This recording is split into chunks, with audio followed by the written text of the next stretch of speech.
Sebelum ni saya banyak bercerita tentang kisah-kisah keperwiraan bekas-bekas pegawai dan juga anggota pasukan keselamatan daripada Angkatan Tentera Malaysia, daripada Polis Diraja Malaysia. Baik, kali ni saya nak lain sedikit kerana saya nak bercerita mengenai seorang insan tidak lamalah berkhidmat di dalam pasukan keselamatan, iaitu sekadar dah 15 tahun.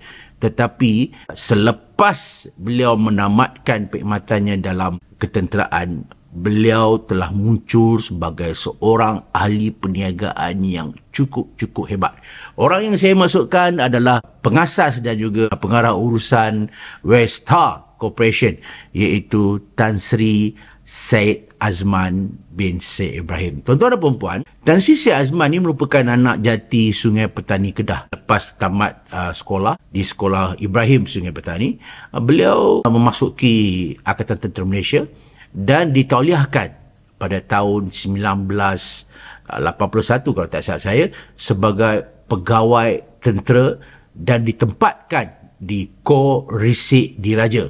Jadi MIO ni, pegawai perisik ni. Namun tak lama, lebih kurang dalam 15 tahun hingga beliau berpangkat Major, Tan Sri Syed Azman mengambil keputusan untuk menamatkan kerjanya dalam perkhidmatan tentera. So apa dia buat? Selepas itu dia bersama rakan-rakannya melibatkan diri dalam perniagaan menjual kereta-kereta mewah. Kereta-kereta mewah tu pakai ni kan. Masa tu tak ada AP lagi, dia tak dapat AP lagi, dia hanya kongsi dengan kawan-kawan saja. So daripada hari ke hari, daripada bulan ke bulan, tahun ke tahun, perniagaan dia semakin mendapat perhatian dan semakin menguntungkan dengan strategi-strategi tersendiri hingga menyebabkan beliau diberi kepercayaan pula oleh syarikat-syarikat kenderaan besar di dunia seperti Honda, Suzuki, Chevrolet. Jadi dia mendapat hak untuk mengedarkan kereta jenama tersebut di Malaysia. Dalam kesibukan beliau sebagai ahli perniagaan ini, beliau menghadapi satu masalah. Ini kerana beliau perlu berada di banyak tempat dalam masa yang singkat. Akhirnya salah seorang rakannya memberi nasihat pada beliau. Why not? Lebih kurang macam tu lah kot kan? Why not Tan Sri beli sebuah helikopter? Jadi pada tahun 2003, beliau telah membeli sebuah helikopter. Tujuannya ketika itu hanyalah untuk memudahkan beliau menjalankan perniagaan dan berurus niaga. Namun itulah orang kata bila otak bisnes ni sentiasa berjalan, walaupun beliau sibuk kesana kesini dengan menggunakan helikopter tersebut, tetapi ada kalanya helikopter itu tidak digunakan, hanya terbiar saja di helipad. So apa yang dia buat adalah beliau menyewakan pula perkhidmatan helikopter pada ahli-ahli perniagaan yang mahu menggunakan kenderaan tersebut. Bayangkan kalau kita ni dah beli tu simpan lah kan. Tapi dia bila tak guna, dia sewa. Dia guna, lepas tak guna, dia sewa. Daripada situ, Tan Sri Syed Azman ni nampak potensi tentang helikopter ni. Lalu dia pun menubuhkan sebuah syarikat iaitu West Star Aviation. Apa potensinya? Beliau nampak potensi terbesar di depan matanya adalah apabila melihat bagaimana pekerja oil and gas berulang-alik daripada airport ke offshore. Jadi beliau merasakan ini adalah peluang untuk beliau menceburi perniagaan perkhidmatan tersebut. Kerana bila melihat ramai banyak syarikat-syarikat petroleum gergasi dunia menghantar staf mereka ulang-alik offshore dan sebagainya, why not dia cuba untuk masuk ke dalam market tersebut. Tuan-tuan dan puan-puan, rezeki berpihak di tangannya. Dengan bermula, beliau pada mulanya hanya membeli lebih kurang 3 buah helikopter, dan tahu tak tuan-tuan dan puan-puan, ketika ini beliau mempunyai 38 buah helikopter canggih yang digunakan untuk menghantar pergi dan balik pekerja-pekerja offshore. Dia mendapat kontrak daripada syarikat-syarikat minyak gergasi dunia. Tak cukup dengan itu.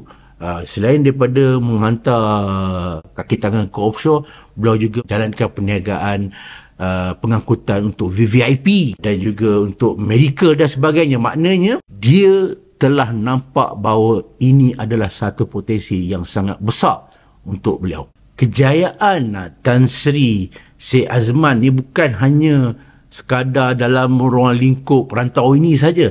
Bahkan beliau memecah dominasi apabila mendapat kontrak ataupun kepercayaan untuk menyediakan perkhidmatan yang sama di Arab Saudi, iaitu beliau telah memecahkan dominasi syarikat-syarikat pengendali helikopter sebelum ini. Hingga kini tuan-tuan dan puan-puan, syarikat ini muncul sebagai player ataupun penyedia perkhidmatan helikopter yang terbesar di Asia Tenggara, selain mengembangkan perniagaannya di Timor Leste, Gabon, Guinea dan Mauritania. Nampak tak begitu hebatnya beliau mengendalikan syarikat ini. Antara klien terbesar Tan Sri Syed Azman adalah Petronas, Shell dan juga ExxonMobil. Baik, baru-baru ini majalah Forbes pernah menemubual Tan Sri Syed Azman dan bertanya, apakah impian beliau? Tahu tak apa jawapannya? Jawapannya adalah beliau mahu menjadikan Westa dalam tempoh 10 tahun daripada sekarang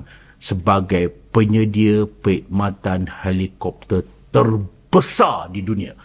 Tuan-tuan dan puan, selain daripada helikopter, Tan Sri juga mempunyai jet-jet eksekutif yang digunakan untuk disewakan. Bahkan beliau juga terlibat dalam perniagaan F&B. F&B pun beliau terlibat. Maknanya di sini apa saja peluang yang berada di hadapannya, beliau akan grab dengan sebaik-baiknya. Tidak cukup dengan itu. Selain dengan berpengalamannya sebagai bekas pegawai tentera, beliau juga banyak terlibat dalam perniagaan peluru berpandu, peralatan pertahanan dan sebagainya. Tuan-tuan dan perempuan, ini adalah salah seorang anak Melayu yang sangat membanggakan, very low profile, orang kata tidak telus biji rius kampung dan sebagainya. Dan dari segi kebajikan saja, tuan-tuan dan perempuan, Tan Sri adalah di antara dermawan yang hebat dalam kerja-kerja amalnya, namun jarang sekali apa yang beliau lakukan itu beliau sebarkan.